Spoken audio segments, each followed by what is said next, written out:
상상해보세요. 당신이 테네시주의 깊은 숲속에 서 있다고 해봅시다. 때는 5월입니다. 공기 중에는 묘한 긴장감이 감돌고 있죠. 만약 당신이 귀 기울여 듣는다면 어떤 소리가 들릴 거예요. 처음에는 멀지 않은 고압선에서 나는 잉잉거리는 소리 같죠. 하지만 곧 그 소리는 커지기 시작해서 끊임없이 이어지는 90데시벨에 달하는 굉음이 됩니다. 이 소리의 크기는 출근길 지하철이 당신의 뇌를 뚫고 지나가는 것과 비슷하죠. 이 소리의 근원은 바로 이들입니다. 땅 위 수천 개의 동전만 한 구멍들이 부글부글 끓고 있고 주기매미라는 이름의 생명체가 마치 좀비 영화 속 엑스트라들처럼 떼지어 흙 속에서 기어 나오고 있는 거죠. 이들은 피처럼 붉은 눈을 가지고 있고 검은 몸을 하고 있으며 날아다니는 모습은 술 취한 사람처럼 서투르죠. 생명체로서 이들은 진화의 농담거리나 마찬가지예요. 독침도 없고 빨리 날지도 못하고 변변한 위장술도 없죠. 숲속의 새들, 다람쥐, 심지어 집에서 키우는 반려견에게도 이들은 온 하늘을 날아다니는 에너지바나 다름없어요. 하지만 이 굼뜨고 통통한 벌레들은 한 가지를 마스터하고 있죠.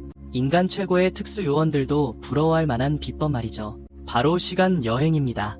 땅 위로 나오기 전 이들은 이미 어두운 지하에서 무려 17년 동안 숨죽여 지냈습니다. 잠시 이 시간의 간격을 생각해보세요. 17년입니다. 만약 이들이 알을 낳던 해에 당신이 태어났다면 이들이 땅을 뚫고 나올 때쯤엔 당신은 이미 고등학교 졸업 무도회 드레스를 준비하고 있을 거예요. 이 기간 동안 미국은 이미 서너 명의 대통령이 바뀌었을 테고 당신은 5대의 휴대폰을 바꿨겠죠. 반면 이 벌레들은 그저 나무뿌리 밑에서 조용히 나뭇가지들을 흡수하며 날짜를 세고 있었을 뿐이죠. 여기 생물학자들을 수세기 동안이나 혼란스럽게 했던 질문이 있습니다. 왜 하필 17년일까요? 왜 15년이 아닐까요? 왜 16년이 아니었을까? 아니면 그냥 깔끔하게 20년으로 맞추지 그랬어. 이건 단순히 생물학적 문제가 아니야. 이건 생사가 걸린 수학적 게임이라고. 가정해보자. 숲속에 매미만 잡아먹는 포식자가 있다고 치자. 가령 어떤 기생벌이나 새 같은 거지. 이들의 개체수가 2년마다 3년, 4년, 아니면 6년마다 한 번씩 폭발적으로 늘어난다고 해봐. 만약 내 생애 주기가 12년이라면 겉보기엔 정말 깔끔하고 완벽한 숫자 같지. 그럼 넌 망했어. 왜냐하면 12는 2, 3, 4, 6의 배수거든. 이건 뭘 의미하냐면 내 천적이 몇 년마다 한 번씩 나타나든 너희가 땅 위로 올라올 때마다 정확히 천적들의 성대한 잔치에 딱 맞춰 도착하게 될 거란 얘기야. 그건 번식이 아니지. 그건 정밀하게 먹이를 던져주는 행위라고. 합성수 주기를 가진 매미들에게는 이건 더 이상 확률 문제가 아니야. 이건 100% 멸종 선고나 마찬가지인 거지. 하지만 이 빨간 눈의 수학자들은 17을 선택했어.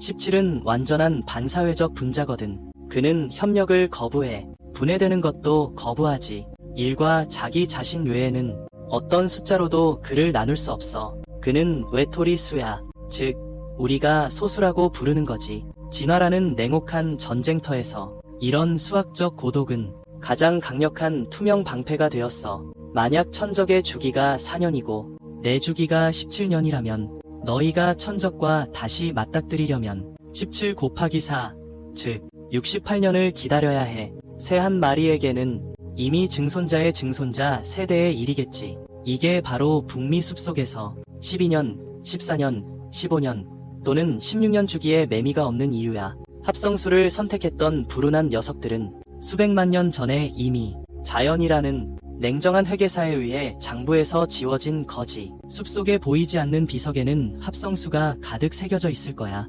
오직 13과 17처럼 고집센 소수 종들만이 비로소 생존의 권리를 얻게 됐죠. 이제 흙 속 벌레들에게서 시선을 돌려 저 별들 가득한 하늘로 인류 문명에서 가장 찬란한 전당으로 향합니다. 소수의 이야기는 우리에게 정신이 번쩍 들게 했죠. 그것은 우리에게 알려주었죠. 소수는 인류의 발명품이 아니라는 것을요. 심지어 지구만의 특별한 것도 아니죠. 소수는 우주의 원시 코드라는 것을요. 소수는 바로 이 현실 세계를 구축하는 가장 밑바닥의 벽돌이자 애초부터 물리 법칙 안에 새겨진 절대적인 진리입니다. 테네시의 숲에서든 아니면 안드로메다, 은하의 어느 가스 행성에서든 말이죠. 소수는 언제나 분해될 수 없는 수이며 만약 우주가 궁극적인 암호 상자라면 소수는 그 자물쇠 안에 가장 복잡한 톱니바퀴일 겁니다. 이는 더욱 거대한 미스터리로 이어지죠. 이 숫자들은 너무나 중요하고 생존과 파멸에까지 영향을 미치는데 이 행성에서 스스로 가장 지혜롭다고 자부하는 인류는 당연히 소수에 대해 손바닥 보듯 꿰뚫고 있어야겠죠. 그렇죠. 하지만 정반대입니다. 슈퍼컴퓨터를 가진 오늘날에도 소수에 대한 우리의 이해는 여전히 어색한 석기 시대에 머물러 있습니다. 우리는 소수가 무한하다는 것을 알지만 다음 소수가 어디에 있는지 알려주는 어떤 보편적인 공식도 전혀 찾아내지 못했습니다. 우리는 수백 년 뒤의 일식도 예측할 수 있고 수억 광년 떨어진 블랙홀의 중력도 계산할 수 있지만 소수라는 이 단순한 숫자 배열 앞에서는 마치 어둠 속을 더듬는 맹인과 같습니다. 우리는 소수를 생성하는 규칙을 찾지 못했고 그저 서투른 매미들처럼 하나하나 세어보고 시도하며 운에 맡길 뿐이죠. 이건 단순히 숫자에 대한 게임이 아닙니다. 세로축 위를 무작위로 뛰어다니는 유령들을 추적하기 위해 인류 역사상 최고의 두뇌를 가진 유클리드, 가우스, 리만, 오일러 같은 학자들이 끊임없이 이 논리의 안개 속으로 뛰어들었죠. 그들 중 일부는 기력을 소진했고 일부는 이 과정에서 정신적으로 무너져 내렸습니다. 어떤 것들은 수백 년이 지난 후에도 여전히 아무도 풀지 못하는 수수께끼를 남겼죠. 이것은 2000년을 넘나드는 지적 추격전입니다. 인류는 이성이라는 울타리로 이 거친 수학 야수들을 가두려 했습니다. 이어지는 여정에서 우리는 겉보기에 따분해 보이는 수학의 겉옷을 벗겨낼 겁니다. 우리는 겉보기엔 무질서해 보이는 이 숫자들을 보게 될 겁니다. 어떻게 여러분의 은행, 예금을 지키는 보이지 않는 장성이 되었는지 말이죠. 우리는 발견할 겁니다. 그것들이 19세기 풀이의 평면 위에서 아름다운 교양악을 연주했는지 말이죠. 우리는 소름 돋는 순간을 목격하게 될 겁니다. 물리학자들이 경악하며 발견했을 때 말이죠. 원자를 구성하는 양자 에너지 준위가 소수의 분포와 같은 규칙을 따른다는 사실을요. 이건 여러분이 상상하는 수학 수업이 아닐 겁니다. 이것은 광기에 대한 집념, 그리고 신의 패를 훔쳐보려는 인류의 시도에 대한 서사시입니다. 17년 동안 땅속에 있다가 겨우 흙을 뚫고 나온 매미처럼 말이죠. 진실은 언제나 가장 어두운 곳에 가장 긴 기다림 뒤에 숨어 있죠. 당신은 이 미친 토끼굴로 뛰어들 준비가 되셨나요? 제가 처음으로 산술의 기본 정리라는 이름을 들었을 때 제 머릿속에 떠오른 이미지는 칠판 위 공식이 아니었습니다. 바로 신의 부엌이었죠. 언뜻 들으면 좀 이상하게 들릴 수도 있습니다. 하지만 1분만 저를 참아주세요. 이 부엌에는 어떤 식재료는 복합적입니다. 예를 들어 궁보개정 한 접시처럼요. 여러분은 그걸 닭고기, 땅콩, 고추, 그리고 정체불명의 소스로요. 하지만 어떤 식재료는 원시적입니다. 더 이상 나눌 수 없습니다. 예를 들어 소금처럼요. 소금 알갱이를 부술 수는 있지만 부서진 소금도 여전히 소금이죠. 소금을 설탕이나 식초로 나눌 수는 없습니다. 수학의 부엌에서는 12, 30, 100과 같은 합성수는 궁보계정이고 2, 3, 5, 7, 11과 같은 소수는 소금, 물, 그리고 밀가루입니다.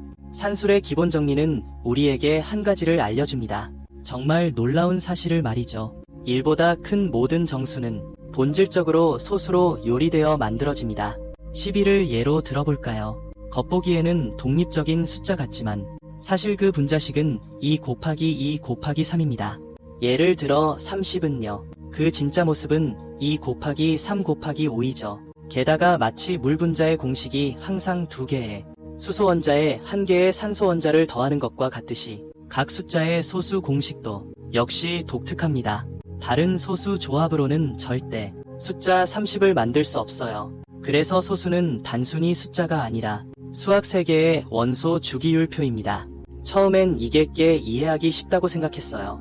모든 숫자가 이 소수 블록들로 만들어진 거라면 그럼 우리가 모든 블록 조각들을 다 찾아서 상자에 넣어두면 우리도 이미 마스터하게 되는 거 아닌가요? 수학의 궁극적인 비법을요. 그런데 생각하면 생각할수록 무서워지는 질문이 떠올랐어요. 만약 레고 블록 한 상자나 화학 원소 주기율표라면 그들은 항상 끝이 있잖아요. 가장 큰 블록 조각이 어떻게 생겼는지 알 수 있고 가장 무거운 원소의 이름도 알 수 있죠. 비록 그 이름들이 점점 예계 주문처럼 들리지만요. 하지만 소수는요. 가장 큰 소수가 있나요? 만약 가장 큰 소수가 없다면 그건 뭘 의미할까요? 창조주가 계속해서 끊임없이 이 우주에 새로운 블록 조각들을 던져 넣고 있다는 걸까요?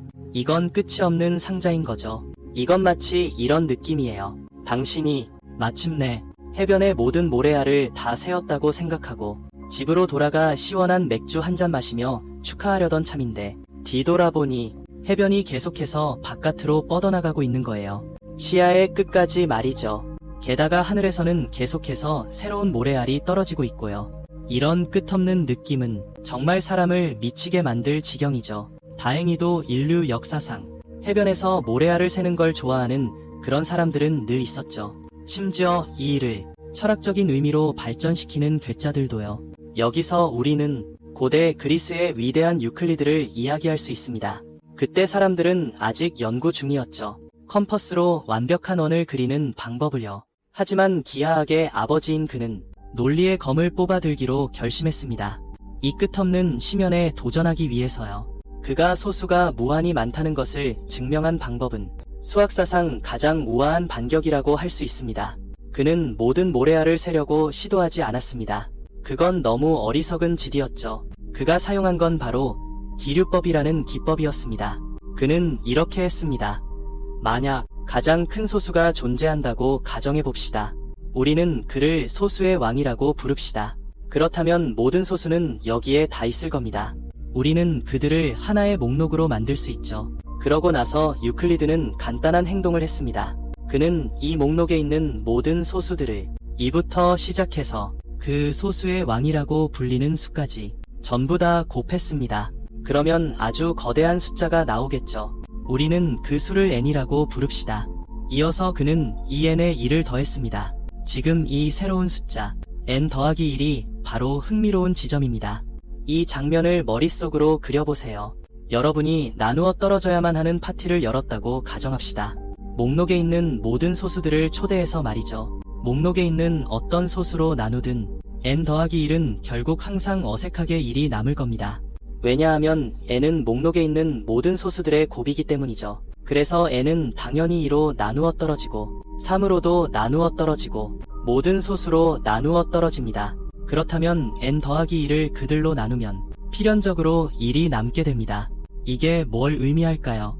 이건 바로 n 더하기 1은 목록에 있는 어떤 소수로도 나누어 떨어지지 않는다는 겁니다. 그렇다면 n 더하기 1에는 두 가지 가능성만 있습니다. 첫째, 그 자체가 완전히 새로운 소수이거나 심지어 소수의 왕보다도 훨씬 크다는 것이죠. 둘째, 그가 합성수일 경우. 하지만 그건 목록 밖에 있는 우리가 아직 발견하지 못한 소수들로 조합된 거죠.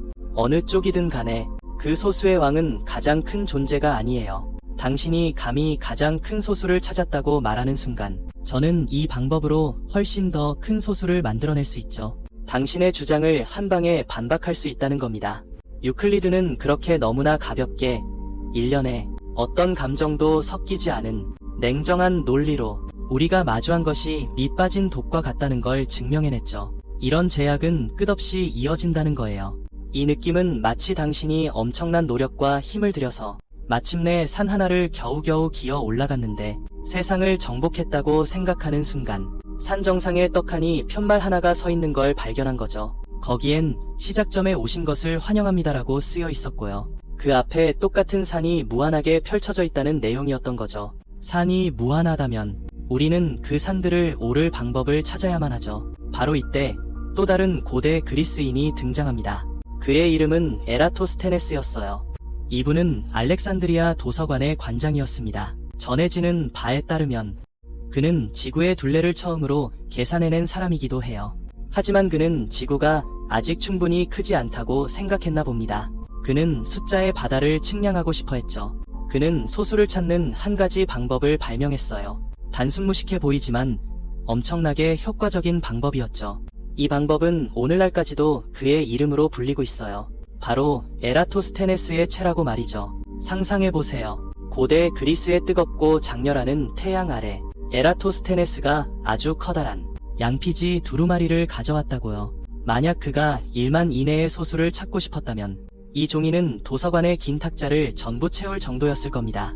그는 그 위에 빽빽하게 2부터 1만까지의 모든 숫자를 적어 내려갔어요. 그리고 지루한 노가다가 시작됩니다. 먼저 그는 숫자 2에 동그라미를 쳤습니다. 그는 첫 번째 소수였으니까요. 그리고는 마치 무정한 수학기처럼 모든 2의 배수를 4, 6, 8, 10 같은 숫자들을 모조리 지워버렸죠. 왜냐하면 그 숫자들은 모두 2로 나눠 떨어지니까요. 그러니 그들은 분명 합성수겠죠. 말하자면 불량품인 셈입니다. 이어서 그는 다음으로 살아남은 숫자 3을 찾아냈어요. 동그라미를 쳐요. 그는 소수니까요. 그리고 다시 수학기를 가동합니다. 3의 배수들을 692 같은 숫자들까지 모조리 지워버립니다. 다음으로 살아남은 숫자는 5입니다. 4는 이미 지워졌으니까요. 5에 동그라미를 치고 모든 5의 배수를 지워버립니다. 그렇게 계속해서 반복하는 거죠. 머릿속으로 이 과정을 상상하기만 해도 벌써 팔이 저릿저릿하네요. 이건 마치 당신이 해변에 서서 손에 채를 들고 있는 것과 같습니다. 모든 모래를 다 걸러내야 하는 상황과 같아요. 그렇게 남은 황금은 바로 소수죠. 그런데 문제는 말이죠. 이 모래사장이 무한하다는 겁니다. 숫자가 점점 커질수록 이 작업은 점점 더 절망적으로 변합니다. 지워야 할 숫자는 점점 많아지고 그들 사이의 간격은 점점 더 기묘해집니다. 때로는 발견하게 될 거예요. 수백 개의 숫자들이 연이어 심지어 수천 개의 숫자들까지 모두 합성수라는 것을요. 죽음처럼 고요한 소수의 사막을 이루죠. 그런데 또 어떤 때에는 갑자기 발견하게 될 겁니다.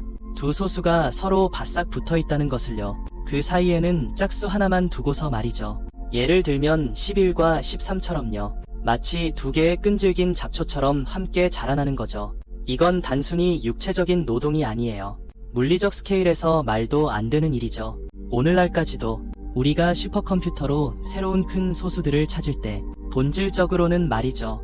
우리는 여전히 하고 있는 겁니다. 에라토스테네스가 2000년 전에 했던 것과 똑같은 일을요. 다만 우리의 체가 실리콘 웨이퍼로 바뀌었을 뿐이죠. 체질하는 속도가 초당 수억 번으로 늘었을 뿐이고요. 하지만 그렇다 하더라도 무한한 숫자의 바다를 마주하면 우리의 슈퍼컴퓨터조차도 에라토스테네스의 손에 들린 갈대와 비교했을 때 여전히 너무나도 왜소하게 느껴지죠. 서툴고 무력하게 말이죠. 우리는 채를 손에 넣었고 모래가 무한하다는 것을 알았지만요. 가장 사람을 미치게 할 일은 아직 오지 않았습니다. 우리는 곧 깨닫게 될 거예요. 이 모래사장이 끝없이 넓을 뿐만 아니라 완전히 칠흑 같은 미궁이라는 것을요. 만약 에라토스테네스가 성실한 농부였다고 한다면 괭이로 한 뼘 한 뼘 땅을 일구는 거죠. 그러다 17세기가 되자 일부 프랑스인들은 이 일이 너무 힘들다고 생각하기 시작했어요. 그들은 지름길을 찾고 싶어 했죠. 피에르 드 페르마가 그 선구자 중 한 명이었어요. 이분은 원래 변호사셨는데 수학은 법정 휴정 기간에 시간을 때우는 취미일 뿐이었죠. 하지만 이분의 아마추어 취미가 일으킨 파장은 좀 컸어요. 마치 옆집 아저씨가 심심풀이로 차고해서 타임머신을 만든 것과 같달까요. 페르마에게는 악명 높은 나쁜 습관이 하나 있었어요. 여백에 이런 글을 쓰는 걸 좋아했죠. 나는 기가 막힌 증명을 발견했지만 아쉽게도 이 여백이 너무 좁아 다 쓸 수 없다. 이건 아마 수학사에서 가장 오래된 연재 중단 행위일 거예요. 덕분에 수백 년 후에 수학자들은 그를 무덤에서 판에서라도 똑똑히 묻고 싶어 했죠. 페르마는 소수에 대해 거의 동물적인 직감을 가지고 있었어요. 그가 숫자를 응시하는 모습은 마치 노련한 사냥꾼이 숲속 발자국을 살피는 것과 같았죠. 그는 2에 2의 n제곱 더하기 1 형태의 숫자들이 모두 소수일 것이라고 추측했어요. 보세요. 그가 처음 5개의 숫자를 n이 0부터 4까지 시험했을 때 계산 결과는 예외 없이 모두 소수였어요. 페르마는 손을 흔들며 말했어요.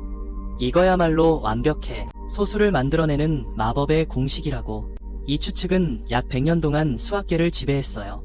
모든 사람이 신의 말씀처럼 그를 신봉했죠. 또 다른 천재가 등장하기 전까지요.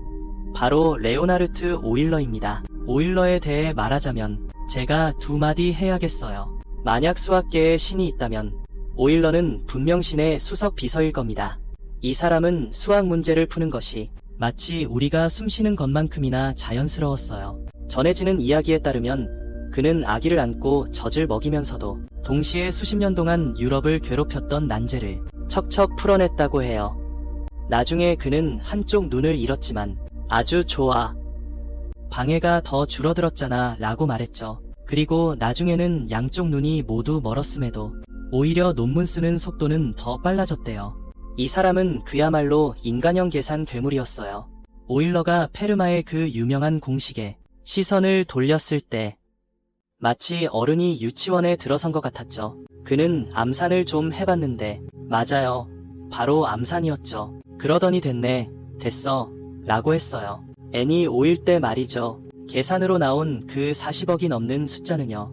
641로 나누어 떨어진다는 사실을 알게 되었죠. 팟 하고 100년 동안 굳건히 서있던 그 신화는 마치 터져버린 풍선처럼 바닥에 산산조각이 났답니다. 페르마가 착각했던 거였어요. 어떤 간단한 마법 공식도 없었답니다. 허공에서 숫자를 뿅 하고 만들어낼 수 있는 말이에요. 하지만 오일러는 단순히 틀렸다고 밝히러 온 게 아니었어요. 그는 훨씬 더 놀랍고 엄청난 일을 해냈어요. 이전 수학자들은 소수를 찾을 때 마치 숲속에서 버섯을 찾는 것과 같았죠. 하나 찾으면 하나씩 세는 식이었죠. 오일러는 버섯을 찾지 않았어요. 그는 하늘로 날아올랐어요. 그리고는 숲의 지도를 그리기 시작했어요. 그는 아주 반직관적인 현상을 발견했어요. 만약 당신이 모든 제곱수들을 예를 들어 1, 4, 9, 16 등등의 역수를 더한다면 무한대까지 더한다고 할지라도 이 숫자들의 총합은 유한하답니다. 대략 1.645 정도고요. 그 원리는 마치 땅에 벽돌을 쌓는 것과 비슷해요. 비록 계속 위로 쌓아 올리더라도 이 벽은 절대 당신의 무릎을 넘지 않을 거랍니다. 하지만 만약 모든 소수들의 역수를 더한다면요. 상황은 완전히 달라져요. 오일러는 이 벽이 무한히 높아질 거라는 걸 증명했어요. 하지만 그 성장은 엄청나게 느리죠. 너무 느려서 전 우주의 원자 수를 모두 다 세어봤자 이 벽의 높이는 10m도 안 될지 몰라요. 하지만 핵심은 바로 이 벽이 성장을 멈추지 않는다는 거죠. 충분한 시간을 주기만 한다면 결국 지붕을 뚫고 대기권을 뚫고 우주의 끝까지 쭉 뻗어나갈 거예요. 이게 뭘 의미하는 걸까요? 이것은 소수들이 비록 희소하고 뒤로 갈수록 찾기가 더 어렵긴 하지만요. 그들은 여전히 충분히 조밀하다는 뜻이에요. 우주의 천장을 뚫을 만큼 충분히 조밀하다는 말이죠. 오일러는 원래는 전혀 관련이 없던 두 분야를 이산적인 숫자를 연구하는 정수론과 연속적인 변화를 연구하는 해석학을 연결했어요. 억지로 결혼하게 되었죠. 그 후로 우리는 더 이상 소수를 하나하나 세지 않았습니다. 우리는 연속함수를 사용하기 시작했습니다. 그들의 윤곽을 그리려고요. 시간은 18세기 말 독일로 거슬러 올라갑니다. 그때는 비디오 게임도 없었고 짧은 영상도 없었으며 학원도 없었습니다. 그래서 칼이라는 이름의 소년이 프리드리히 가우스라는 신동이 15살 되던 해에 로그표를 받았을 때 선물로 말이죠. 그는 평범한 소년들처럼 그걸 난로에 던져 넣어 몸을 녹이는 대신 보물이라도 얻은 듯 소중히 여겼습니다. 가우스가 누구냐고요? 이렇게 말해볼까요? 만약 오일러가 신의 비서라면 가우스는 미행 나선신 그 자체입니다. 전해지는 이야기에 따르면 그는 3살 때 아버지의 장부에서 오류를 고쳤다고 합니다. 초등학교 선생님이 그에게 1부터 100까지 더해보라고 하자 그는 2초 만에 답을 내놓았죠. 이 로그표 뒤에는 소수표가 첨부되어 있었습니다. 보통 사람들에게는 그저 지루한 숫자들의 나열에 불과했죠. 하지만 15살의 가우스에게는 이것이 보물 지도였습니다. 그는 단순한 통계학자가 되고 싶었던 것이 아니었습니다. 그는 탐험가였죠. 종이 한 장을 넘길 때마다 산등성이 하나를 넘는 것과 같았습니다. 그는 몹시 알고 싶었습니다. 산 너머의 풍경은 어떠할지 말이죠. 그는 세기 시작했습니다. 몇백 개, 몇천 개를 세는 것이 아니었습니다. 이 신동은 매일 밤 희미한 촛불 아래에서 1000개의 숫자를 하나의 구간으로 삼아 그 안에 몇 개의 소수가 있는지 통계냈습니다. 심지어 오늘날에도 만약 당신이 저에게 1부터 1000까지의 소수가 몇 개인지 세어보라고 한다면 저는 아마 절반쯤 세다가 잠들 겁니다. 아니면 냉장고에 콜라를 가지러 가려다 어디까지 샜는지 잊어버리겠죠. 하지만 가우스는 강박적인 끈기와 끝없는 호기심을 가진 소녀는 300만까지 계속 세어나갔습니다. 이 작업량을 한번 느껴봅시다. 300만, 계산기도 없던, 엑셀시트도 없던 1792년의 말이죠. 이건 한 사람이 걸어서 유럽 대륙 전체를 측량하고 게다가 한 걸음 걸을 때마다 허리를 굽혀 모래알 하나를 주워서는 그게 금인지 아닌지 확인하는 것과 같았어요. 그는 알고 싶었죠. 더 멀리 갈수록 금이 나타나는 빈도가 과연 어떻게 변하는지 말이에요. 결과는 명확했어요. 금은 줄어들었죠. 처음에는 아주 작은 숫자 범위에서 소수의 비율이 40%에 달하기도 했지만 100 이내로 가자마자 이 비율은 25%로 뚝 떨어졌어요. 숫자가 1만으로 커지자 비율은 12%만 남았죠. 100만에 이르면 8%도 채 되지 않았어요. 그들은 사라지고 있었어요. 공기가 점점 희박해지는 곳으로 도망치는 것처럼요. 하지만 그들은 혼란스러운 방식으로 도망치는 걸까요? 아니면 어떤 보이지 않는 리듬을 따르고 있을까요? 가우스는 쌓여있는 자신의 청춘과 촛불을 모두 소진시킨 데이터를 보며 갑자기 머릿속에 번뜩이는 생각이 스쳤어요. 그는 발견했죠. 소수들이 마구 뛰어다니는 것처럼 보이지만 그들이 희박해지는 산소 부족 지수가 놀랍게도 자연로그와 놀라운 동기화율을 보인다는 것을요. 그는 책에 여백에 휘갈겨 한 줄을 적었어요. X를 X의 자연로그로 나눈다. 이 한 줄이 바로 훗날의 소수 정리였죠. 이 공식은 대체 뭘 말하고 있을까요? 기호에 겁먹지 마세요. 사실 그 의미는 소름 끼치도록 간단하답니다. 그건 당신이 숫자 n까지 셀 때 대략 n의 자연로그의 숫자마다 소수를 하나 만나게 될 것이라는 말이에요. 예를 들어볼게요. 숫자가 비교적 작을 때, 예를 들어 100 근처에서는 4대 걸음만 걸으면 소수 하나를 만날 수 있을 거예요. 하지만 100만 근처에 다다르면 10몇 걸음을 걸어야만 다음 소수를 만날 수 있을지도 몰라요. 이 규칙이 우리에게 말해주는 것은 소수는 점점 더 희박해지고 있었죠. 이게 얼마나 신기한 일인지요. 한번 상상해보세요. 당신이 번화한 거리에 서 있다고 말이죠. 그리고 술 취한 사람이 걷는 걸 보고 있어요. 그는 비틀거리고 있어요. 한 발은 왼쪽으로, 다음 발은 오른쪽으로요. 전혀 규칙이 없죠. 당신은 전혀 예측할 수 없어요. 그가 다음 발을 어느 보도블록에 디딜지요. 이게 바로 개별 소수가 주는 느낌이에요. 완전히 무자기적이고요. 예측 불가능하죠. 하지만 가우스는 이 한 명의 술 취한 사람만 보고 있던 게 아니었어요. 그는 자신을 신의 시점으로 끌어올렸죠. 동시에 수만 명의 술 취한 사람들을 내려다봤어요. 그리고 기적이 일어났습니다. 각 술 취한 사람들은 제멋대로 비틀거렸지만요. 만약 2만 명의 술 취한 사람들의 균 경로를 본다면 깜짝 놀라게 될 거예요. 그들이 놀랍게도 부드럽고 우아하며 정확한 곡선을 그렸다는 사실을 말이죠. 이것이 바로 소수 정리의 마법이에요. 소수 정리는 우리에게 말해주죠. 비록 다음 소수가 어디에서 갑자기 튀어나올지는 영원히 알 수 없지만요. 우리는 아주 정확하게 예측할 수 있다는 것을요. 특정 범위 안에 대략 몇 개의 소수가 있을지를 말이죠. 그 원리는 동전 던지기와 비슷해요. 다음번에 앞면이 나올지 뒷면이 나올지는 예측할 수 없지만요. 1000번을 던지면 대략 5000번은 앞면이 나올 거라는 걸 알죠. 가우스는 이 규칙을 발견했을 뿐만 아니라 그는 또 다른 사실을 알아냈습니다. 이 규칙이 자연로그에 의해 지배된다는 것을요. 잠깐만요. 자연로그라고요. 그건 은행 이자나 방사성 붕괴 또는 생물 개체군 증가를 계산하는 데 쓰이는 거 아니었나요? 왜 자연계에 연속적인 성장 법칙을 나타내는 이 숫자들이 이 불연속적이고 고집 센 소수들을 관리하러 온 걸까요?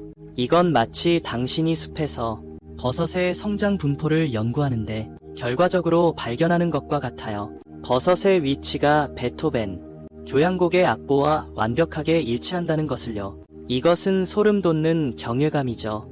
이건 인류가 겉으로 보기엔 순수하게 혼란스러운 돌무더기 속에서 처음으로 발견한 것이었어요. 신이 정성껏 깔아놓은 타일을 보게 됩니다. 소수들은 아무렇게나 뿌려진 콩들이 아니었습니다. 그것들은 보이지 않는 손에 의해 아주 거대하고 아주 추상적인 리듬에 맞춰 정밀하게 배치되어 있던 거죠. 가우스는 베일의 한 귀퉁이를 걷어냈습니다. 하지만 그가 본 것은 그 자신조차 두려움을 느끼게 했습니다. 왜냐하면 이 규칙은 통계적인 것이었기 때문입니다. 대략적인 것이었죠. 그 공식은 100만 이내에 대략 몇 개의 소수가 있는지 알려줄 수 있지만 오차가 발생할 수 있었습니다. 이 오차는 무작위적인 것이었을까요? 아니면 오차의 배후에 더 깊은 층위에 더 정밀한 우주의 톱니바퀴가 숨어 있었을까요? 가우스는 죽을 때까지 이 수수께끼를 완전히 풀지 못했습니다.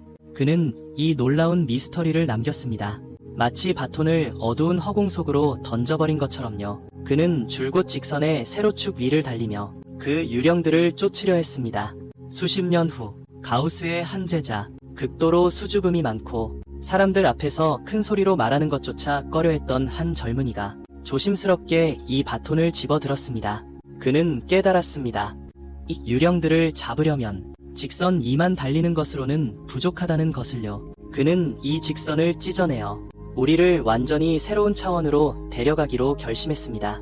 그리고 이 한 번의 찢음은 수학 역사상 가장 큰 지진을 일으킬 것입니다.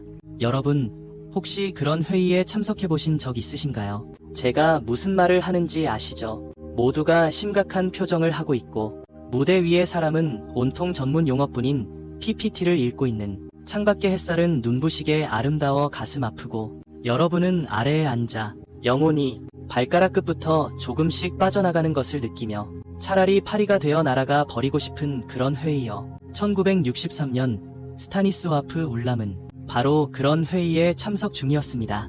울람은 아주 흥미로운 사람이었습니다. 그는 전형적인 캥거루처럼 사고가 점프하는 동유럽 천재였습니다. 맨해튼 프로젝트의 수학자로서 그의 뇌가 평소에 다루던 건 열액, 반응 같은 거였죠. 지구를 날려버릴 수 있는 문제였거든요. 그의 가장 유명한 공헌 중 하나는 바로 몬테카를로 방법이죠. 간단히 말해서 엄청나게 주사위를 던지는 걸 통해 엄청나게 복잡한 물리 난제들을 해결하는 거였죠. 그는 혼란스러운 무작위성 뒤에는 어떤 단단한 진실이 숨어 있다는 거려. 하지만 지금 덴버에서 열린 이 학술회의에서 원자탄 폭발을 생각하는데 익숙했던 이 수학자는 말이죠. 훨씬 더 끔찍한 고통, 바로 지루함이었죠. 그 자리에서 기절하지 않기 위해 울람은 펜을 집어들었죠. 그리고 메모지 한 장을 당겨와서 뭔가를 하기 시작했는데요. 우리 모두가 초등학교 수학 시간마다 했던 일이죠. 바로 낙서였죠. 그는 사람 그림을 그리지도 않았고 이름도 쓰지 않았죠. 그는 숫자를 쓰기 시작했습니다. 그가 지금 가리키는 정중앙에 1을 썼죠. 그리고 1의 오른쪽에 1을 썼습니다. 이어서 위에 3을 썼고요. 왼쪽에는 4를, 아래에는 5를 썼죠. 그는 이어서 나선형 숫자를 그려 나갔습니다. 달팽이 껍데기처럼 한 바퀴씩 바깥으로 회전하며 뻗어나갔죠. 종이 전체를 채울 때까지요. 잠시 숫자를 쓰자 이 숫자의 나선이 이미 종이의 절반을 채웠습니다. 이때 울람에 난 이 혼돈 속에서 재미를 찾아야 해 라는 직업병이 발동했습니다. 그는 이 나선에 뭔가 특별한 걸 추가하기로 했죠. 그는 그 안에 있는 모든 소수에 동그라미를 치기 시작했습니다. 처음엔 그저 아이가 마구 찌른 종이 한 장처럼 보였습니다. 소수들은 듬성듬성 흩어져 있었고 딱히 특별할 건 없었습니다. 하지만 울람이 동그라미 친 소수가 점점 많아지고 나선이 점점 더 커지면서 그를 소름 끼치게 하는 광경이 종이 위에 나타나기 시작했습니다. 그 순간을 상상해보세요. 당신은 그저 할 일 없이 낙서를 하고 있었는데 말이죠. 지루한 회의를 대충 때우고 싶었을 뿐인데 갑자기 내 펜 끝에서 있어선 안 될 무언가가 나타난 거야. 동그라미 쳐진 소수들은 우리가 예상했던 대로 바닥에 흩뿌려진 콩처럼 고르고 무작위로 퍼지지 않았어. 오히려 그들은 줄을 서기 시작했지.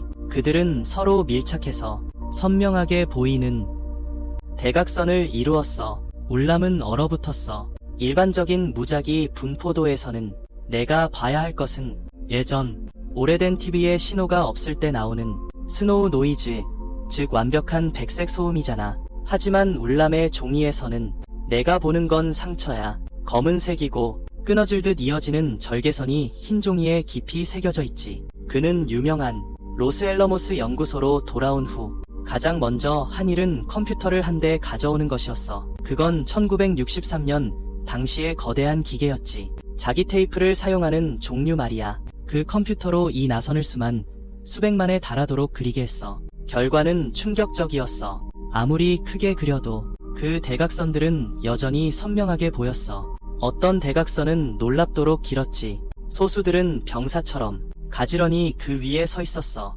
어떤 부분은 끊어질 듯 이어졌지만 여전히 뚜렷한 기울기 경향을 유지하고 있었어. 이것이 바로 유명한 울람 나선이야. 이 그림은 수학처럼 보이지 않아. 마치 어떤 직물처럼 보이지. 마치 솜씨 좋은 재봉사가 구멍 숭숭 뚫린 스웨터를 짜다가 실수로 어떤 이상하고도 규칙적인 무늬를 만들어낸 것처럼 말이야. 아니면 마치 밤의 도시를 높은 곳에서 내려다보는 것 같아. 비록 불빛들이 뒤죽박죽인 것처럼 보이지만 여전히 선명하게 구별할 수 있잖아. 몇몇 번화한 주요 도로들을 말이야. 이게 뭘 의미할까? 이것은 사실 우리에게 암시하는 거야. 맞는 공식은 없지만 모든 소수를 계산해낼 수 있습니다. 마치 오일러가 페르마의 주장을 반박했던 것처럼요. 하지만 분명 특정 수학적 구조가 존재합니다. 예를 들면 2차 다항식 같은 것들이죠. 마치 보이지 않는 생산 라인처럼요. 엄청난 양의 소수를 쏟아내고 말이죠. 그래서 그래프에 이런 흔적들을 남깁니다. 가우스는 우리에게 말했습니다. 소수들은 거시적으로 볼 때 통계적 법칙을 따른다고요. 그런데 울람의 이 낙선은요. 마치 이 복잡하게 얽힌 실타래를 엑스레이로 찍어낸 것과 같죠. 그는 미시적 혼란 속에도 소수들이 어떤 견고한 기하학적 골격을 가지고 있음을 증명했습니다. 하지만 이건 단지 시작에 불과해요. 울람 나선은 우리에게 1차원 숫자들을 2차원 평면에 투영된 모습을 보여주었죠. 하지만 이건 어디까지나 2차원 평면도일 뿐입니다. 다음으로 우리가 만나볼 그분은요. 우리를 완전히 새로운 차원으로 뛰어넘는 경험을 하게 해줄 거예요. 그는 평면 위에 원을 그리는 것에 만족하지 않았습니다. 그는 그 1차원 숫자 직선을 실수와 허수로 이루어진 2차원 복소 평면에 던져 넣으려 했습니다. 소수가 작곡한 교향곡을 듣기 위해서 말이죠. 게다가 모든 전설적인 이야기들처럼 수학의 역사를 바꾼 이분은 평생 단 한 편의 이 주제에 대한 논문만 썼을 뿐입니다. 총 8페이지짜리였죠. 하지만 이 얇디얇은 8페이지짜리 논문이 마치 심해에 던져진 중성자별처럼 일으킨 거대한 파도는 160년이 지난 오늘날까지도 가라앉지 않고 있습니다. 이 전설적인 8페이지를 쓴 사람은요. 바로 베르나르트 리만입니다. 엄청나게 수줍음이 많았던 분이죠. 얼마나 수줍음이 많았냐면요. 그가 사람들 앞에서 강연을 해야 할 때마다 너무 긴장해서 병이 날 정도였다고 합니다. 심지어 땅속으로라도 숨고 싶어 했죠. 다음 세기까지 말이에요. 그는 전형적인 독일의 너드너드였습니다.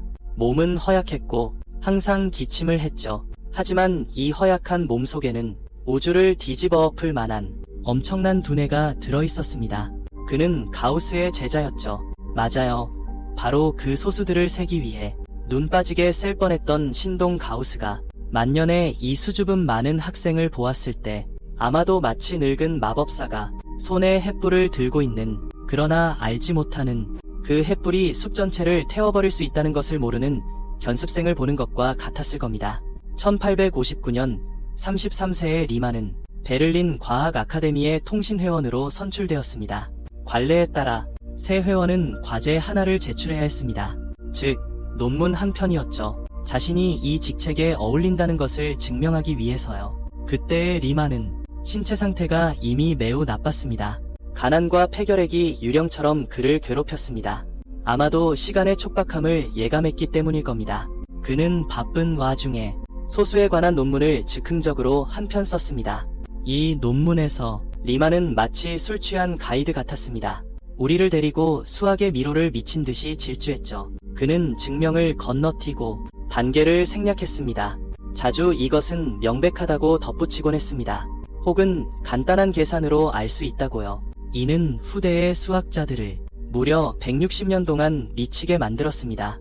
그의 명백해 보이는 건너뛰기들을 메우기 위해 후대 사람들이 쓴 설명 서적들은 쌓으면 대략 2층 건물 높이 정도 될 겁니다. 하지만 가장 치명적인 것은 그가 논문에서 별일 아니라는 듯이 하나의 추측을 제시했다는 겁니다. 그는 내 생각에는 말이야, 어떤 함수의 0점은 어떤 직선 위에 있어야 할 것 같아 라고 말했습니다. 그러고는 한 문장을 덧붙였습니다. 이 증명은 내가 한번 시도해봤는데 증명해내지 못했어. 하지만 이건 이 단락의 논의에는 영향을 주지 않으니까 일단은 그만둘게 라고요. 이것이 바로 리만 가설입니다. 그의 일단 그만둘게라는 말은 아마 게을러서가 아니었을 겁니다. 그것은 그의 생명의 불꽃이 곧 꺼지려 하고 있었기 때문이죠. 그는 정말 시간이 없었던 겁니다. 그가 남긴 이 시한폭탄은 지금도 계속 째깍거리고 있습니다. 그것을 해체하려 시도하는 모든 수학자들을 식은땀을 흘리게 합니다. 그렇다면 리만은 도대체 무엇을 한 걸까요? 이 8페이지짜리 종이가 이렇게 대단한 마력을 가질 수 있었을까요? 간단히 말해서 그것은 우리가 이전에 소수를 연구했던 방식을 1차원에서 2차원으로 업그레이드한 거죠. 심지어 이렇게 말할 수도 있어요. 그것은 우리를 상대로 차원 축소 공격을 가한 것이나 마찬가지죠. 가우스의 그 술 취한 사람 비유 아직 기억나시나요? 가우스는 하나의 직선 세로축 위에서 숫자를 세고 있었죠. 마치 한 줄의 현 위에서 정확한 눈금들을 하나씩 찾아가는 것처럼요. 리만은 이건 너무 지루하다고 생각했어요. 그는 이 세로축을 들고 곧바로 복소, 평면이라는 새로운 세계로 뛰어들었죠. 이 새로운 세계에서 리만은 아주 신기한 도구를 도입했는데요. 바로 제타 함수라는 거죠. 이 함수는 마치 정교한 지형 생성기와 같아요. 이걸 이상한 라디오라고 상상해보는 건 어떨까요? 이 라디오의 다이얼은 좌우로만 돌아가는 게 아니라 실수부에 해당하고요. 이 아래로 당기고 밀 수 있는데 이게 바로 허수부에 해당하죠. 다이얼을 돌릴 때마다 함수는 특정 볼륨 값을 출력해요.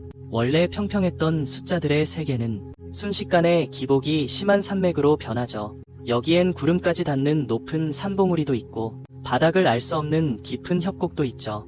소수들은 더 이상 세로축 위에 흩어져 있던 외로운 점들이 아니라 이 지형 속에 숨겨진 암호가 된 거죠. 더욱 중요한 건 리만이 이런 고차원적 시각으로 소수의 분포가 마치 복잡한 녹음 파일 같다는 걸 발견했다는 거예요.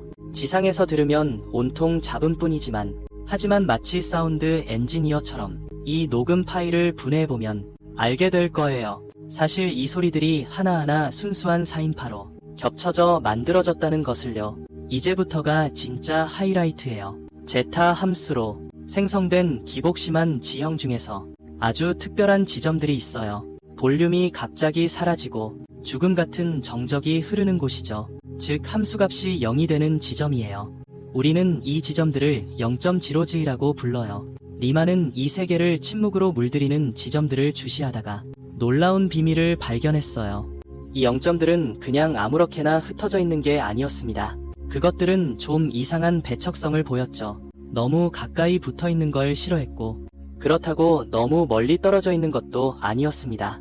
마치 어떤 힘이 작용해서 그들 사이의 질서를 유지하는 것 같았죠. 리만은 그때 엄청난 추측을 내놓았습니다. 그는 이 모든 신비로운 0점들이 예외 없이 전부 한 줄로 쭉 늘어서 있다고 생각한 겁니다. 이 직선은 말이죠. 복소 평면 위에서 하나의 경선과 같았는데요. S의 실수부가 1PRE인 바로 그 선입니다. 이건 마치 당신이 태평양을 항해하다가 갑자기 수천 개의 섬들이 놀랍게도 일직선으로 쫙 늘어서 있는 걸 발견한 것과 같아요. 게다가 그 어떤 섬도 이 선에서 벗어나지 않았죠. 단 1m도요. 근데 이게 소수랑 무슨 관계가 있는 걸까요? 여기에 제가 들어본 비유 중에 가장 아름다운 이야기가 있습니다. 바로 소수의 음악입니다. 리만은 이걸 발견했어요. 모든 비자명 0점들이 특정 주파수의 파동에 해당한다는 것을요. 만약 이 모든 주파수의 파동을 겹쳐서 합친다면 소수의 계단 함수를 완벽하게 복원할 수 있습니다. 이건 마치 교향곡과 같아요. 당신이 베토벤의 9번교향곡을 들을 때 복잡하고 웅장한 소리를 듣게 되죠. 하지만 만약 당신이 모든 0점을 찾아낼 수 있다면 이 소리를 수많은 단순한 음표로 분해할 수 있습니다. 낮은 도음 하나, 높은 파음 하나 등등으로 말이죠. 리만의 이론에서 보면 소수는 바로 그 웅장한 교향곡이고 그리고 그 0점들은 이 곡을 구성하는 순수한 음들입니다. 리만 가설은 우리에게 이걸 말해줍니다. 소수의 혼란은 그저 겉모습일 뿐이라는 것을요. 본질적으로 그것들은 수많은 완벽한 순음들이 어우러져 만들어진다는 것을요. 게다가 가장 결정적인 건 말이죠. 이 순음들이 극도로 정확해야 한다는 겁니다. 만약 0.1라도 단 하나라도 이 직선 위에 있지 않다면 그것은 음정이 맞지 않는 음표가 되어버리고, 이 음정이 맞지 않는 음표가 무한히 확대되면 그 뒤에 전체 소수의 교향악은 귀를 찌르는 소음이 될 거예요. 소수 분포에 대한 우리의 모든 예측은 통제 불가능한 편차를 보이게 될 거예요. 만약 리만 가설이 틀렸다면 이건 단지 수학이라는 거대한 건물이 발을 헛디딘 정도의 문제가 아니에요. 이는 의미해요. 우리가 수론 분야에서 세워온 수천 개의 정리들이 모두 흐르는 모래 위에 세워진 셈이라는 거려. 이는 의미해요. 수학의 확실성 그 자체가 모욕당한 것이라는 거려. 그래서 지난 160년 동안 수많은 수학자들이 불에 뛰어드는 나방처럼 이 8쪽짜리 논문에 달려들었죠. 그들은 그 직선이 유일한 종착점이라는 것을 증명하려 했어요. 지금까지는 슈퍼컴퓨터로 이미 12조 개가 넘는 0점들을 검증했어요. 그 0점들 하나하나가 모두 그 직선 위에 얌전히 머물러 있었어요. 하지만 수학적으로는 이것이 증명이 아니에요. 당신이 수조번을 검증했다 해도 다음 0점 중 배신자가 하나라도 나타난다면 모든 것이 끝이에요. 수줍고 질병에 시달리던 천재 리만은 내가 한번 시도해봤지만이라는 문구를 썼을 때, 제대로 증명해내지 못했을 때 아마 생각지도 못했을 거예요. 그가 후대에 어떤 종류의 수수께끼를 남겼을지 말이죠. 그는 39세의 나이에 안타깝게도 요절했고 이 비밀을 안고 무덤으로 들어갔어요. 하지만 이야기는 아직 끝나지 않았어요. 만약 수학자들이 여전히 이 직선 때문에 미쳐 날뛰고 있다고 한다면, 그렇다면 수십 년 후 물리학을 연구하는 한 무리의 사람들이 갑자기 이 파티에 난입했죠. 그들은 놀랍게도 발견했어요. 리만이 온 힘을 다해 그려낸 이 수학 악보가 기묘한 반발성을 보이는 그 0점들이 놀랍게도 우리 우주에 존재하는 가장 심오한 물리 법칙과 똑같다는 것을요. 이야기는 1972년에 벌어졌어요. 장소는 프린스턴 고등연구소의 폴드 빌딩이었죠. 이 장소는 듣기만 해도 무시무시하죠. 이곳은 아인슈타인이 여생을 보낸 곳이고 오펜하이머가 원자탄에 대해 고뇌했던 곳이에요. 이곳의 공기 속에는 과잉지능이 둥둥 떠다니는 것만 같아요. 이곳에서 당신의 유일한 임무는 생각하는 것뿐이에요. 수업도 들을 필요 없고 시험도 볼 필요 없죠. 심지어 일하는 척할 필요도 없고요. 만약 여기서 벽돌 하나를 던진다면 높은 확률로 노벨상 수상자를 맞출 거예요. 아니면 적어도 한 명은 아직 노벨상을 받지 못해서 심통난 천재일 거예요. 이날 오후 고등연구원의 변함없는 전통에 따라 애프터눈 티 시간이었죠. 젊은 수학자 휴 몽고메리가 찻잔을 들고 잔뜩 풀이 죽은 채 그 유명한 공동 휴게실에 앉아 있었어요. 몽고메리는 수론을 연구하는 사람이었어요. 다시 말해 그는 수학계에서 가장 속세를 초월한 그룹에 속했던 거죠. 그는 최근 리만 가설 때문에 꽤나 시달리고 있었어요. 구체적으로 말하자면 그는 그 신비한 0점들 사이의 간격을 연구하고 있었죠. 그는 이상한 현상을 발견했어요. 이 0점들은 무작위로 분포되어 있지 않았어요. 그들 사이에 강한 청력이 존재했던 거죠. 마치 결벽증 있는 영국 신사들이 줄을 서 있는 것 같았죠. 너무 가깝지도 않고 너무 멀지도 않게 말이에요. 수많은 밤을 새운 끝에 몽고메리는 마침내 아주 복잡한 공식을 계산해냈어요.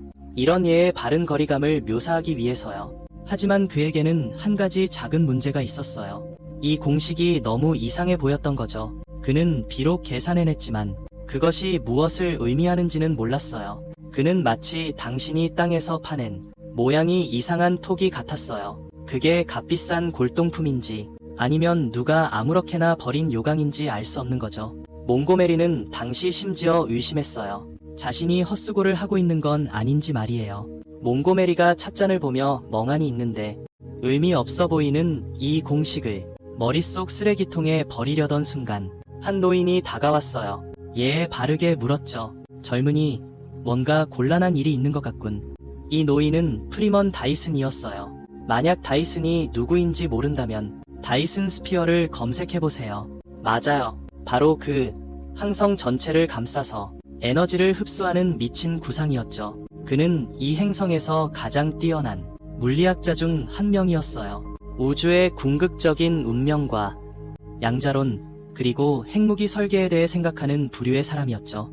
이건 정말 기묘한 조합이었어요. 순수한 숫자를 연구하는 수학자와 물질 세계를 연구하는 물리학자라니요. 이건 마치 시계 수리공과 탱크 수리공이 한 테이블에 앉아있는 격이었죠. 몽고메리는 아마도 예의상이었거나 아니면 죽은 말도 살려보려는 절박함으로 다이슨에게 설명을 시작했어요. 교수님, 제 발견은 이렇습니다.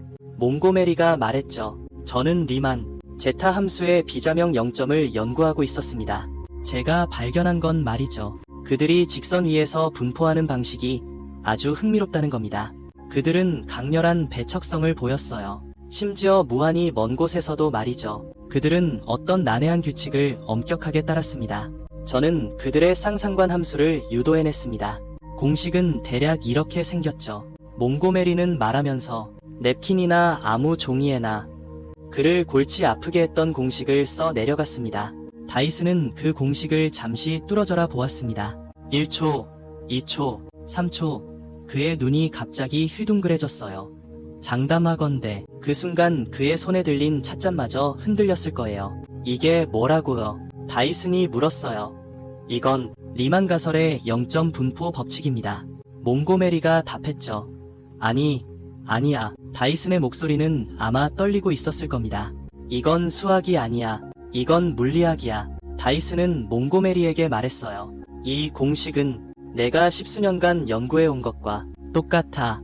다이슨은 무엇을 연구하고 있었을까요? 그는 무거운 원자핵, 예를 들어 우라늄 원자핵의 양자 에너지 분포를 연구하고 있었죠.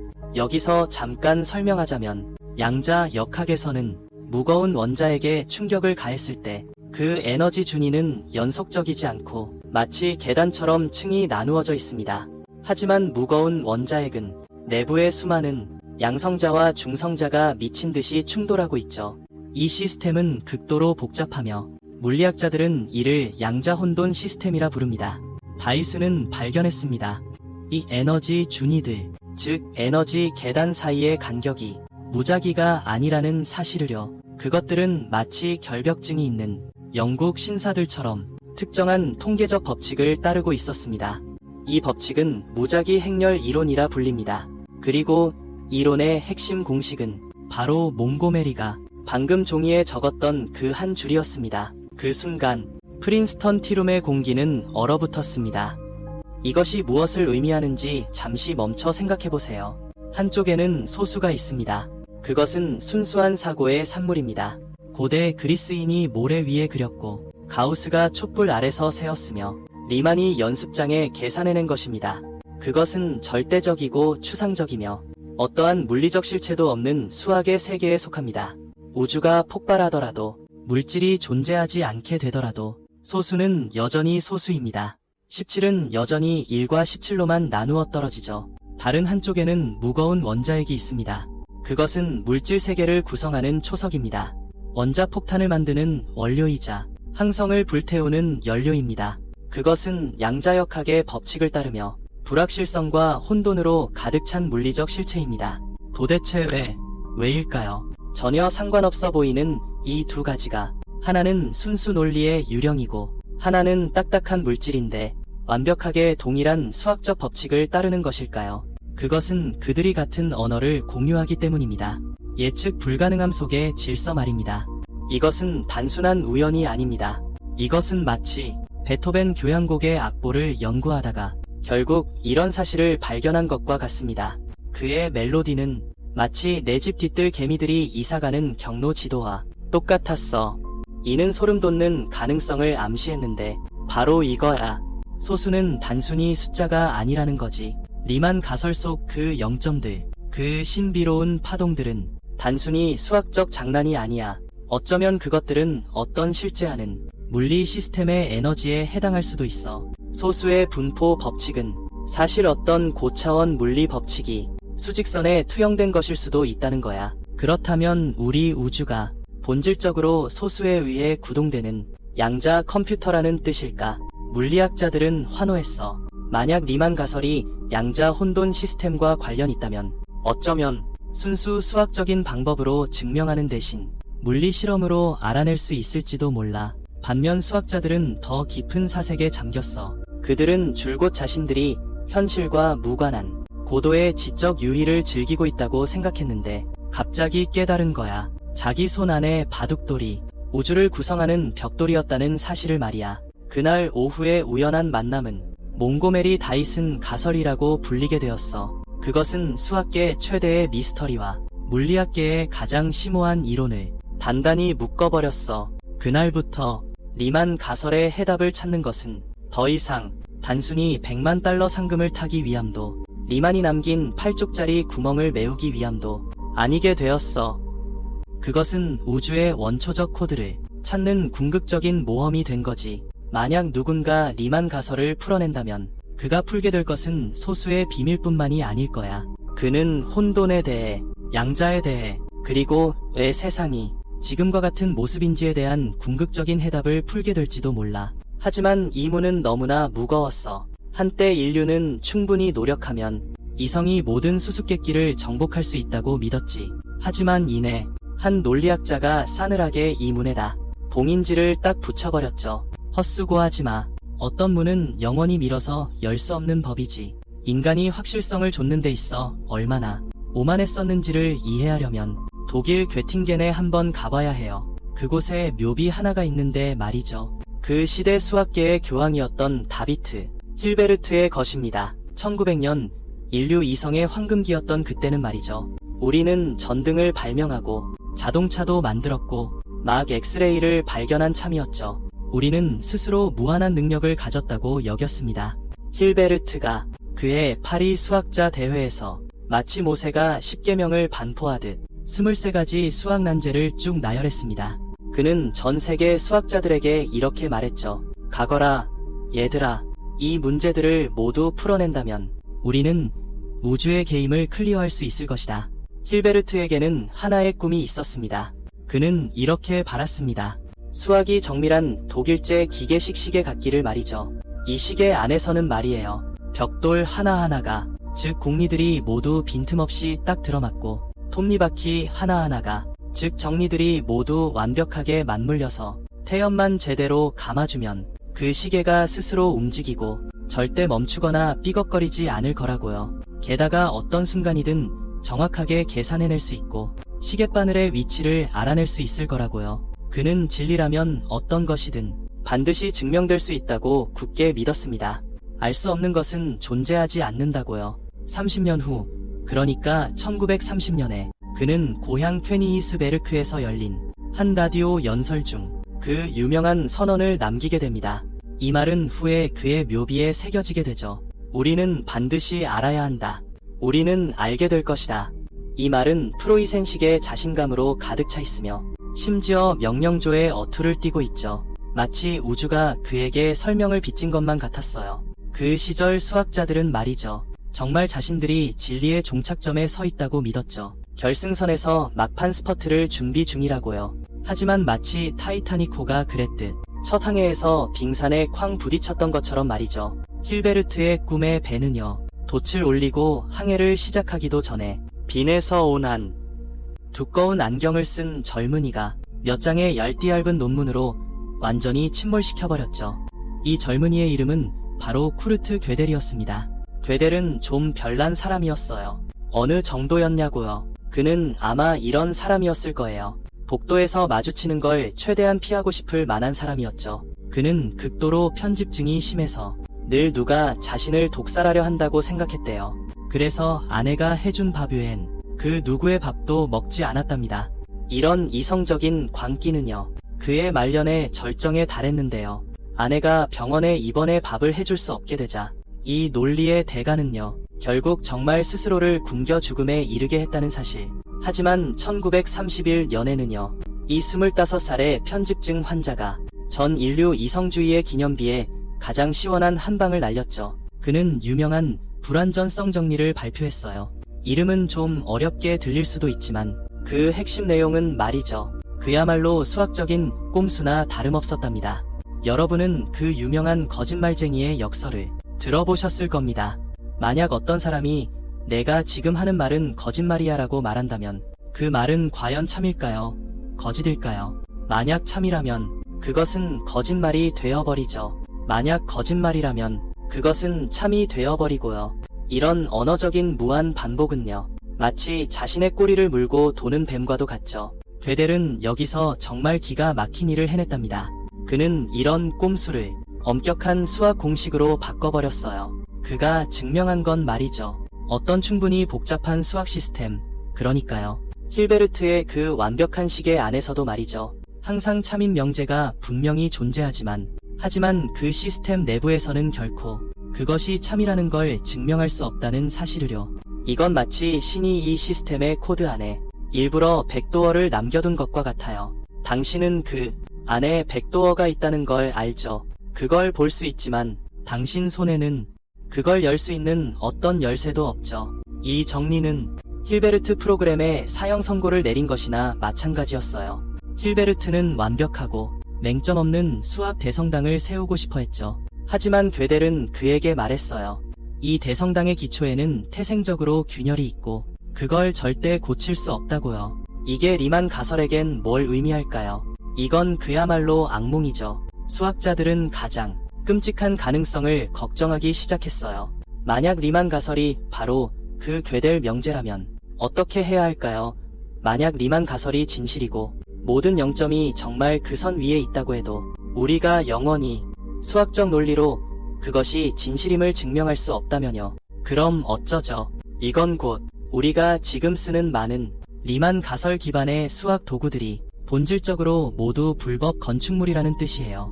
우리는 언제든지 불법으로 판정되어 철거될 수 있는 집에 살면서도 태연하게 잠든 척해야 하죠. 우리는 종교를 믿듯이 수학을 믿어야만 할 거예요. 단지 그것이 진실이라고 믿기 때문에 내가 그것이 진실임을 증명했기 때문이 아니라는 거죠. 이는 힐베르트처럼 절대적인 확실성을 추구하는 사람들에게는 죽기보다 더 고통스러운 일일 거예요. 마치 어떤 저주가 우주의 블랙박스를 억지로 열려는 자들 위에 드리워진 것 같아요. 인류 최고의 두뇌를 가진 이들은 마치 그리스 신화 속 이카루스 같아요. 그들은 밀랍으로 만든 날개로 진리를 상징하는 태양을 향해 날아갔지만 너무 높이, 너무 가까이 날아간 탓에 날개가 녹아내려 심연으로 추락하고 말았죠. 튜링과 괴델 사상의 계승자들이여 독사과 한 입 베어 물고 고독하게 죽어갔죠. 괴델 자신은 논리로 가득 찬 공포 속에서 굶어 죽었습니다. 그리고 리만은요. 그 수줍음 많은 천재는 39세의 젊은 나이의 병으로 세상을 떠났죠. 힐베르트 묘비에 새겨진 그 문구, 우리는 알게 될 것이다 는 이제 더 이상 호언장담처럼 들리지 않고 오히려 비꼬는 듯한 묘비명처럼 느껴집니다. 어쩌면 광활한 우주 앞에서 일생의 무력한 한숨과도 같죠. 우리는 우리가 우주의 주인이고 이성의 열쇠를 손에 쥐고 있다고 생각했지만 괴델은 우리에게 차갑게 말했죠. 열쇠는 절반뿐이라고요. 나머지 절반은 신의 손에 있고 게다가 우리에게 줄 생각도 없다고요. 이러한 불확실성의 먹구름은 여전히 리만 가설 위에 드리워져 있습니다. 철학자들은 이 때문에 눈물을 흘렸죠. 진리의 문이 닫혔다고 생각했으니까요.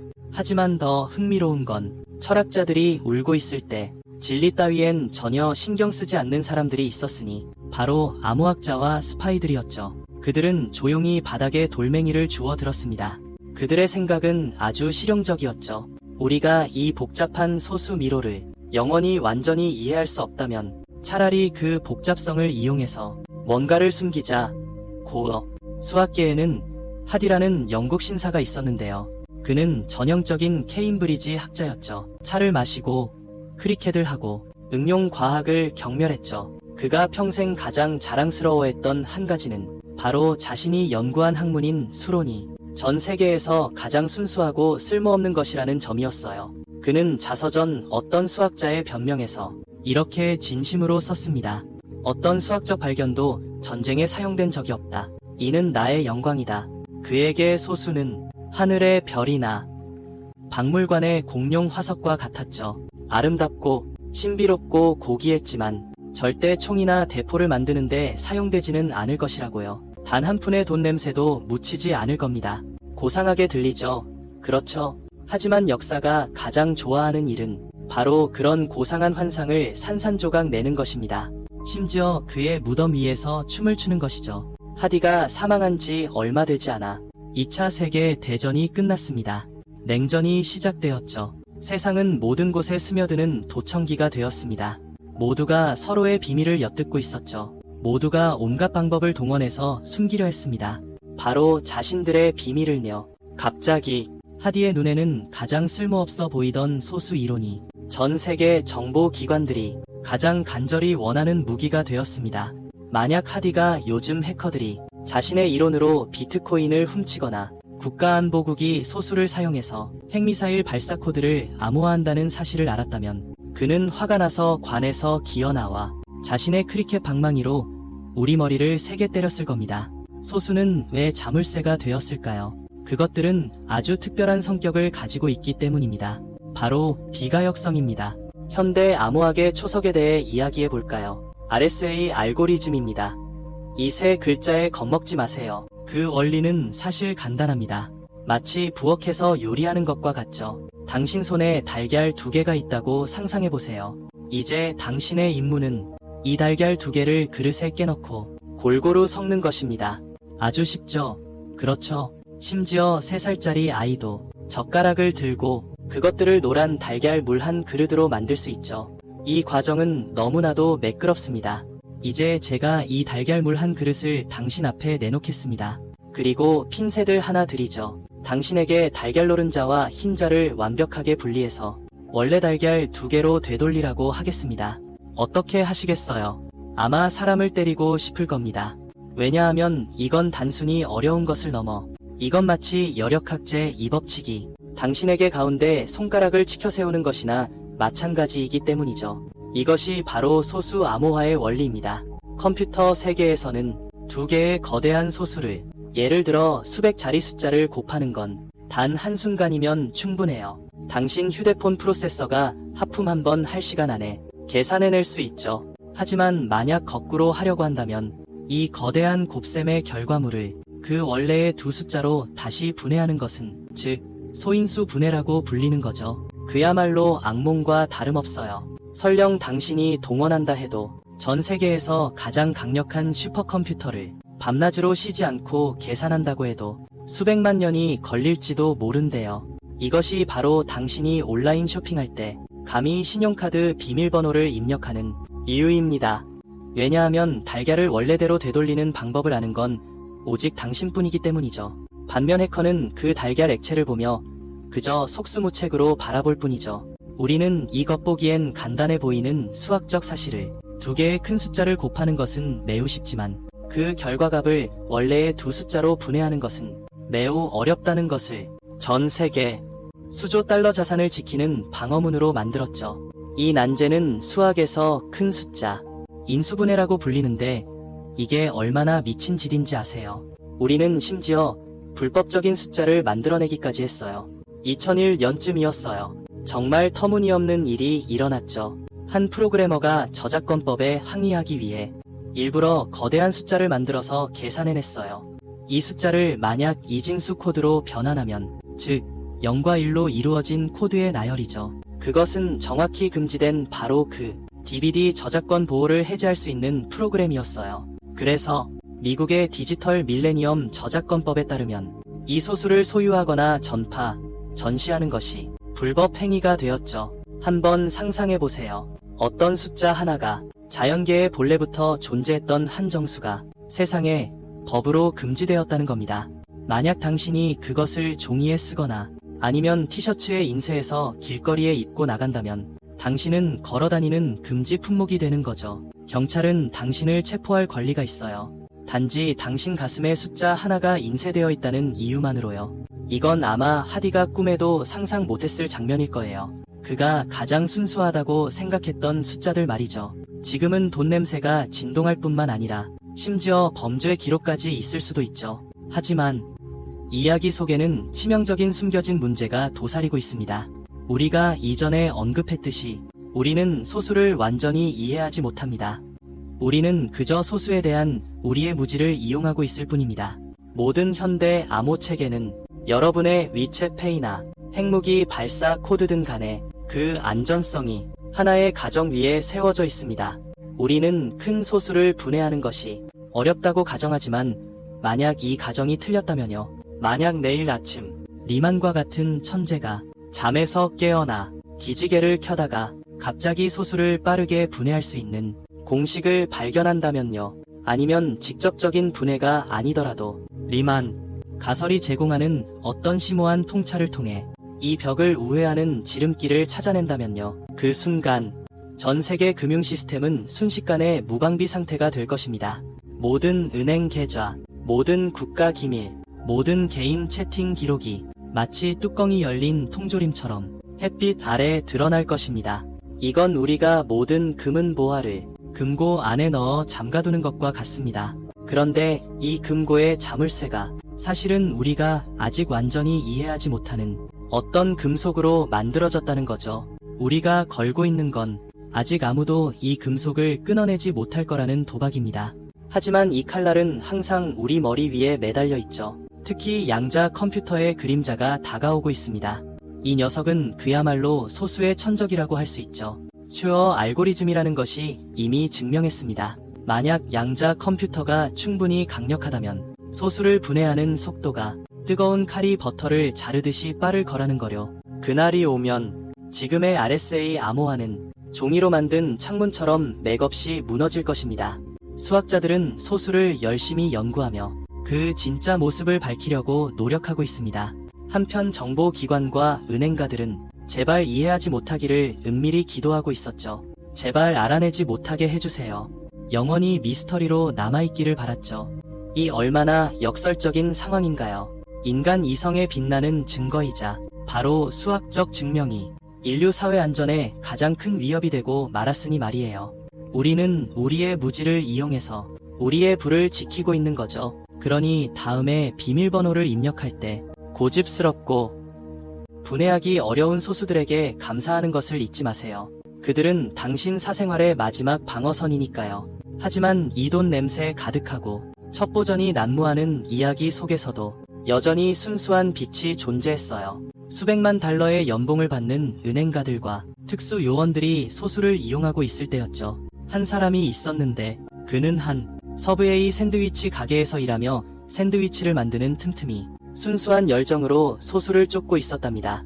그는 비밀번호 따위는 신경 쓰지 않았고 상금에도 관심 없었어요. 그저 알고 싶었던 건 오직 하나, 두 소수가 과연 얼마나 가까워질 수 있는지였죠. 이 사람이 바로 장이탕입니다. 만약 이 소수 서사시가 영화로 만들어진다면 그는 분명 모든 시나리오 작가들이 탄성을 지를 만한 주인공일 거예요. 그는 어릴 때부터 금지옥엽처럼 떠받들어지던 천재도 아니었고 상아탑 꼭대기에 앉아있던 교수도 아니었어요. 그는 뭐랄까, 길거리에서 어깨 스치듯 지나쳐도 절대 다시 쳐다보지 않을 법한 조금 벗겨진 머리의 중년 아저씨였죠. 2013년 이전에는 심지어 수학계에서도 그의 이름을 아는 사람이 거의 없었습니다. 그때 그는 이미 60세에 가까웠고 뉴햄프셔 대학교 강사로 재직하고 있었지만 여전히 학계에서는 변두리에 머물러 있었죠. 초창기 가장 힘들었던 시절에는 이 베이징대 수재가 생계를 유지하기 위해 심지어 서브웨이 패스트푸드점에서 아르바이트를 하기도 했습니다. 샌드위치를 만들고 계산하는 일을 맡았죠. 이 장면을 머릿속으로 한번 그려보세요. 세상의 난제를 풀어낼 수 있는 사람이 최상급 수학 난제의 두뇌가 거기서 진지하게 양파 추가하시겠어요? 라고 묻고 있습니다. 한번 시험해봐야 할까요? 이건 그야말로 현실판 청소 스님이었죠. 장이탕이 연구한 문제는 쌍둥이 소수 추측이라고 불립니다. 우리는 소수가 뒤로 갈수록 점점 희귀해진다는 것을 알고 있죠. 하지만 이렇게 드문 소수의 황무지에서 가끔 아주 이상한 현상이 나타나곤 합니다. 두 소수가 바싹 붙어 나타나는 거죠. 그 사이에는 단 하나의 숫자만 있습니다. 예를 들어 3과 5, 11과 13, 17과 19처럼요. 이런 소수쌍을 우리는 쌍둥이 소수라고 부릅니다. 수학자들은 궁금했습니다. 이렇게 쌍둥이 같은 소수들이 과연 무한히 많이 존재할까? 아니면 어떤 엄청난 숫자 이후로는 더 이상 서로를 만나지 못하게 되는 걸까? 모든 소수들이 완벽한 독불 장군이 되어서 이 우주 속을 홀로 떠도는 건 아닐까. 이 문제는 수학자들을 수백 년간 괴롭혀왔습니다. 모두가 무한히 많을 거라고 생각했지만요. 아무도 증명할 수 없었습니다. 장이탕은 그렇게 무명이었던 시절 동안 계속해서 이 문제를 고민했습니다. 연구비도 없었고 팀도 없었죠. 꽃다발과 박수갈채도 없었습니다. 그저 수학에 대한 그의 순수하고 고집스러울 정도의 뜨거운 사랑만이 있었죠. 2012년의 어느 오후, 그는 친구 집 뒷마당에서 담배를 피우고 있었습니다. 종이도 펜도 없었죠. 그는 그곳에서 몇 마리 꽃사슴들이 잔디밭에서 한가롭게 풀을 뜯는 모습을 바라봤습니다. 바로 그 순간 번개처럼 영감이 그를 강타했습니다. 물론 이건 단순한 운이 아니었죠. 그가 꽃사슴을 보고 있던 그 순간 실제로는 머릿속에서 다시 배열하고 조합하고 있었던 겁니다. 그가 30년 동안이나 고민했던 그 공식들을요. 그것은 수십 년간의 고독한 사색이 쌓여 폭발한 결과였습니다. 그는 쌍둥이 소수가 무한히 많다는 것을 직접 증명하지는 못했습니다. 그건 너무나도 어려웠으니까요. 하지만 그는 그에 못지않게 충격적인 결론을 증명했습니다. 무한히 많은 소수쌍이 존재하며 그들 사이의 거리가 7천만보다 작다는 것이었죠. 이게 별것 아닌 것처럼 들릴 수도 있겠지만 7천만은 꽤 큰 숫자처럼 들리지 않나요? 친구들, 이건 기적이나 다름없어요. 이전까지는요, 이 거리가 유한한지조차 몰랐거든요. 이 두 쌍둥이 소수가 하나는 지구에 있고 다른 하나는 수십억 광년 떨어진 은하계에 있을 수도 있다고 말이죠. 그런데 장이탕이 이 거리를 무한대에서 억지로 7천만으로 끌어내린 거예요. 이건 마치 그가 우리에게 걱정하지 말라고, 우주가 아무리 무한히 넓고 소수가 점점 희박해진다 해도 우주의 끝까지 간다 해도 이 쌍둥이 소수들 간의 거리는 절대 이 한 블록을 넘지 않을 거라고 말해준 것과 같아요. 이 거리가 유한하기만 하다면 비록 1억이라 할지라도 우리에게는 희망이 있는 거죠. 이런 돌파구가 생기면서 이후 수학자들은 가령 테렌스 타오가 시작한 폴리메스 프로젝트처럼 이 숫자를 7천만에서 246으로 빠르게 줄였어요. 장이탕의 이야기는 우리에게 가르쳐줍니다. 이 공리적인 시대에도 여전히 순수한 호기심을 위해 이 고독한 행성에서 수십 년을 지켜보는 사람이 있다는 것을요. 그가 매화록을 볼 때 사실 그는 신의 패를 보고 있었던 거예요. 만약 장이탕이 고독한 영웅이라면, 그렇다면 이 인터넷 시대에 소수를 찾는 것은 이미 온 국민이 참여하는 축제가 되었어요. 여기서는 김프스라는 프로젝트를 언급해야겠네요. 이 이름은 뭔가 이상한 헬스장 짐 같지만 사실은 인터넷 메르센 소수, 대탐색 그레이트 인터넷 머서네이 프라임 서치의 영어 약자랍니다. 메르센 소수가 뭐냐고요? 간단히 말해서 2의 n제곱 마이너스 1분과 같은 형태의 소수예요. 왜 메르센이라고 부르냐고요? 그건 17세기 프랑스 신부에게까지 거슬러 올라가야 해요. 마랭 메르센이죠. 이 양반은요, 그 시대의 인간 인터넷이나 다름없었어요.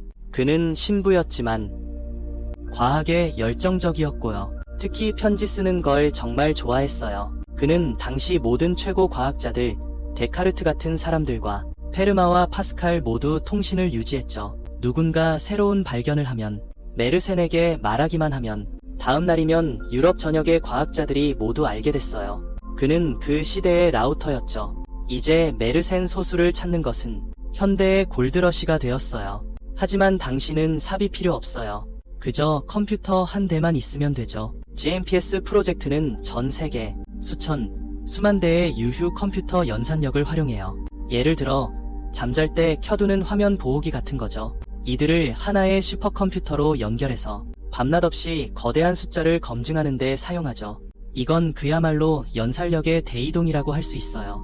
몇 년에 한 번씩 운 좋은 사람이 나타나는데 테네시주의 도서관 사서일 수도 있고 독일의 전기 기술자일 수도 있죠. 어느 날 한밤중에 그의 컴퓨터에서 갑자기 띵 하는 소리가 울리면 축하드립니다. 당신은 인류가 알고 있는 가장 큰 소수를 발견한 거예요. 그 소수는 수천만 자리에 달할 수도 있고요. 만약 그걸 인쇄한다면 트럭 몇 대를 가득 채울 정도예요. 이게 대체 무슨 소용이냐고요. 이건 너무 커서 암호화에도 쓸 수 없다고 생각할지 몰라요. 헤이, 얕보지 마세요.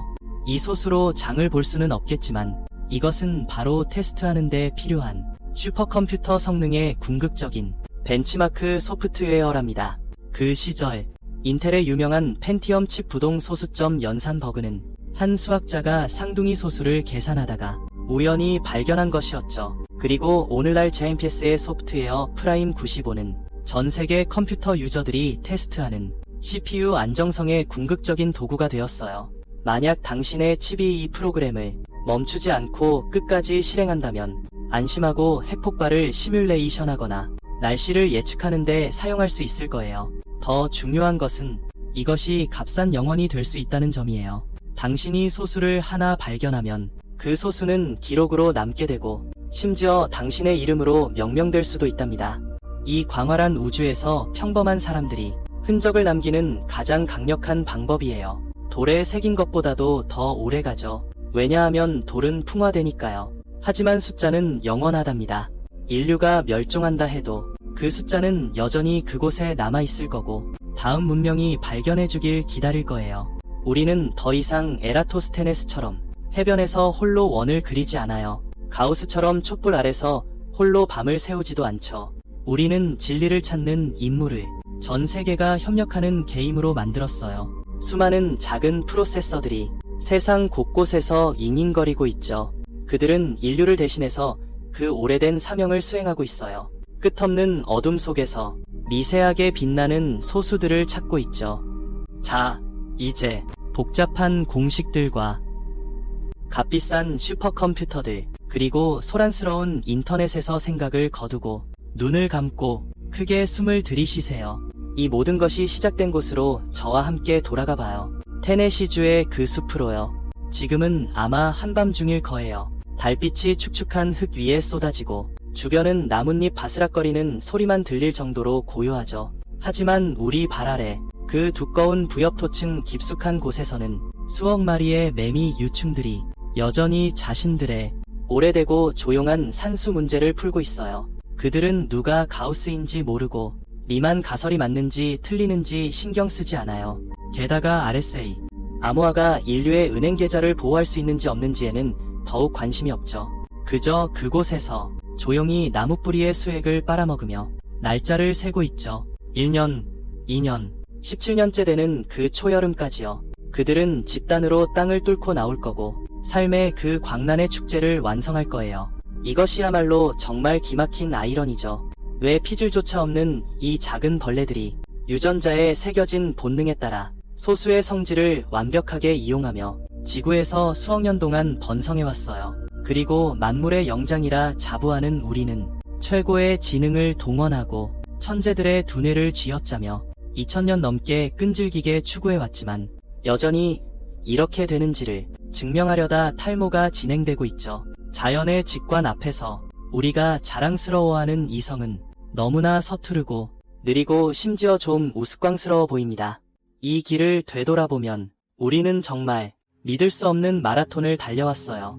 유클리드의 해변에서 출발해서 손에는 몇 조각의 소수라는 이름의 레고 블록만 들고 있었죠. 우리는 블록이 몇 개인지 세기만 하면 온 세상을 이해할 수 있다고 생각했어요. 결과는요, 우리는 가우스를 따라 수직선 위에서 마치 술 취한 사람처럼 비틀거리는 규칙을 발견했어요. 우리는 리만을 따라 음수로 이루어진 가상의 높은 산에 올랐고 그 0점들이 연주하는 교향곡을 들었어요. 우리는 몽크, 마리, 그리고 다이슨을 따라 프린스턴에서 애프터눈 티를 마시던 중에 소스라치게 놀랐는데 이 순수한 숫자들마저도 원자들의 합리적인 양자 폭풍과 같은 춤을 추고 있었던 거예요. 이 여정 내내 소수는 여러 가지 얼굴로 변모했어요. 선선에게 그는 생존의 방패였고 오일러에게 그는 천국으로 가는 계단이었어요.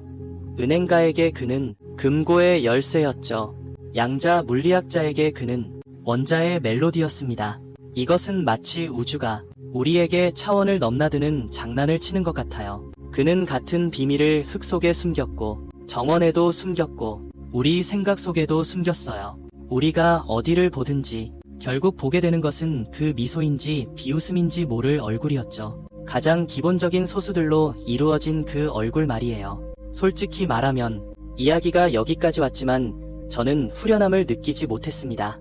오히려 저는 미치도록 빠져들면서도 동시에 매혹되는 그런 중독을 느끼죠. 우리는 아직까지 리만 가설을 풀지 못했어요. 그 문은 여전히 굳게 잠겨 있죠. 아마도 괴델이 옳았을지도 몰라요. 어떤 분들은 영원히 열 수 없을지도요. 하지만 이게 정말 나쁜 일일까요? 한번 상상해보세요. 만약 내일 아침에 리만 가설이 정말로 증명된다면 우리가 정말 그 보편적인 열쇠를 찾아서 소수의 분포 규칙을 완전히 해독한다면 그것은 의미하죠. 우리가 우주 최하층의 암호화 알고리즘을 해독했다는 것을요. 우리는 현실의 백엔드에 직접 침투하게 될 거예요. 양자 혼돈은 더 이상 신비롭지 않을 것이고 암호는 휴지 조각이 될 거예요. 마치 지도의 마지막 남은 빈 공간이 채워지는 것처럼 말이죠. 세상이 더할 나위 없이 명확해지겠지만 하지만 미지의 것을 탐험하는 그런 서늘한 느낌은 그와 함께 사라질 거예요. 아마도 소수의 이러한 극도로 복잡한 분포는 바로 우주가 문명이 너무 일찍 백엔드에 침투하는 것을 막기 위해 설정한 방화벽일지도 몰라요. 그것은 마치 신이 코드 안에 일부러 남겨둔 알 수 없는 코드와 같아요. 진정한 비밀을 겹겹이 감싸고 있죠. 우리가 아직까지 리만 가설을 풀지 못하는 한 우주는 우리에게 여전히 매혹적인 미지로 가득할 거예요. 우리는 여전히 무지 속에서 호기심을 유지할 수 있고 혼란 속에서 놀라움을 찾을 수 있죠. 저는 고개를 숙였어요. 발밑 흙더미에서 매미 허물을 하나 주었습니다. 그것은 종이처럼 가벼웠고 갈색 껍질은 달빛 아래 은은하게 빛났죠. 이 작은 것은 텅 비어 있었지만 저는 몇 주 전만 해도 한 생명이 이곳에서 가우스와 리만을 괴롭혔던 수학적 법칙을 사용했었다는 것을 알죠. 그 생명은 저보다 수학을 더 많이 이해하고 있었어요. 만약 신이 수학자라면 그는 분명 아주 유머러스하고 숨바꼭질을 좋아하는 노인일 거예요. 그는 가장 깊은 비밀을 가장 단순한 숫자 속에 숨겼고 심지어 이 텅 빈 무거운 껍질 속에도 숨겼죠. 그리고는 구름 뒤에 숨어 있겠죠. 우리 서툰 아이들을 바라보며 땀을 뻘뻘 흘리며 계속해서 찾는 모습. 그리고 우리는 계속해서 찾아 나갈 거예요. 찾는 것 외에는 다른 선택지가 없으니까요. 제 생각엔 이것이야말로 이 게임의 가장 매력적인 부분인 것 같아요.